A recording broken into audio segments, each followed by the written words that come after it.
welcome back di podcast kita bertiga.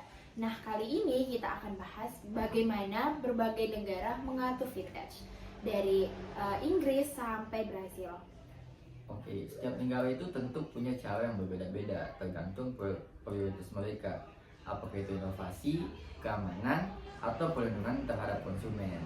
Nah, ini tuh menarik banget karena nggak ada satu model pun yang sempurna gitu. Nah, tanpa berlama-lama lagi, mungkin kita bisa langsung masuk pada pembahasan bagaimana sih cara negara-negara tersebut dalam mengatur vintage-nya.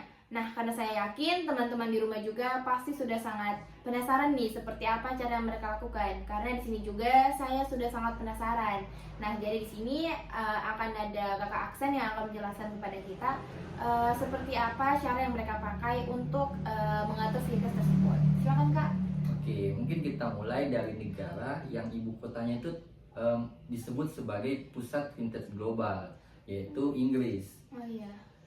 Untuk regulasi vintage-nya itu dia menekankan fleksibel tapi aman. Inggris itu terkenal dengan principle based regulation, yang artinya aturan mereka itu berbasis prinsip umum seperti treat customers fairly, bukan aturan super rinci. Makanya FCA bisa lebih cepat menyesuaikan diri dengan perubahan teknologi.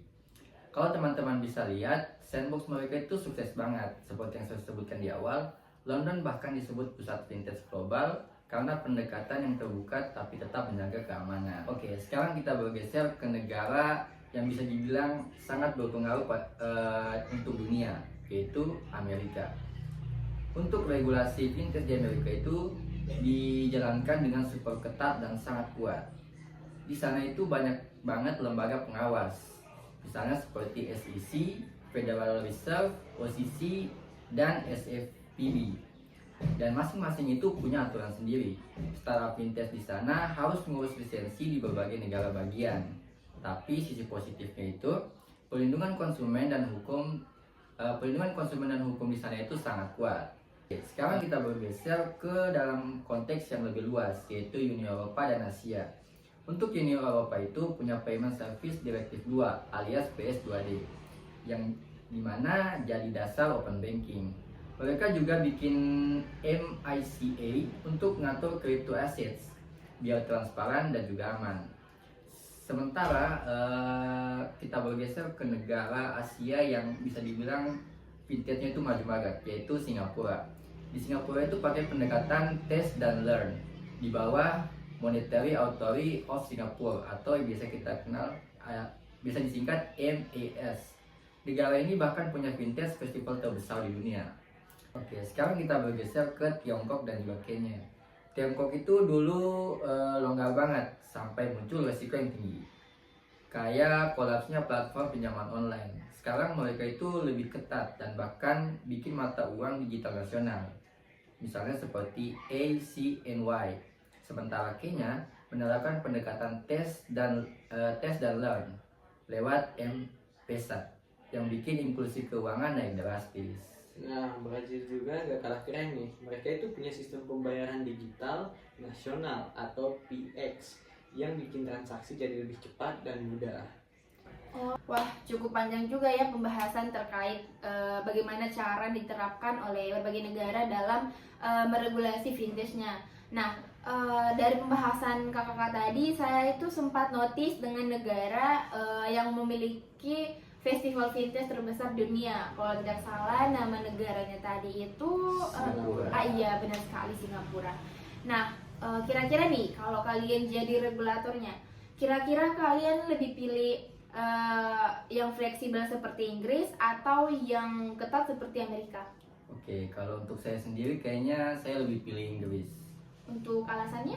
Oke, kalau untuk alasannya sendiri itu karena seperti yang saya jelaskan tadi, dia itu lebih fleksibel namun tetap terarah, dan itu menurut saya langka banget. Sebenarnya ada faktor lain sih. Sebenarnya saya sedikit FOMO karena di Inggris itu di ibu kotanya itu London menjadi pusat vintage global. Oke. Tapi kalau untuk alasan utamanya itu karena Inggris itu fleksibel, menerapkan prinsip yang fleksibel tapi tetap terarah. Betul gitu. banget. Oke. Kalau Kakak Fajar sendiri kira-kira pilih yang mana nih? Nah, kalau saya sendiri sih lebih pilih Singapura ya. Oke, kalau boleh tahu kenapa tuh? Nah, yang pertama itu mereka itu lebih kolaboratif, dan yang kedua itu mereka itu tetap disiplin. Nah, untuk tambahannya sendiri mungkin gara-gara tadi ya ada festival. Yes. Oh yang tadi saya sebutkan ya. Ya, Dia memiliki festival Festival terbesar vintage itu. Oke. Kalau begitu berarti Indonesia ini bisa belajar dari kedua-duanya itu. bisa banget sih. Oke sahabat finance, sampai sini dulu pembahasan kita pada episode kali ini.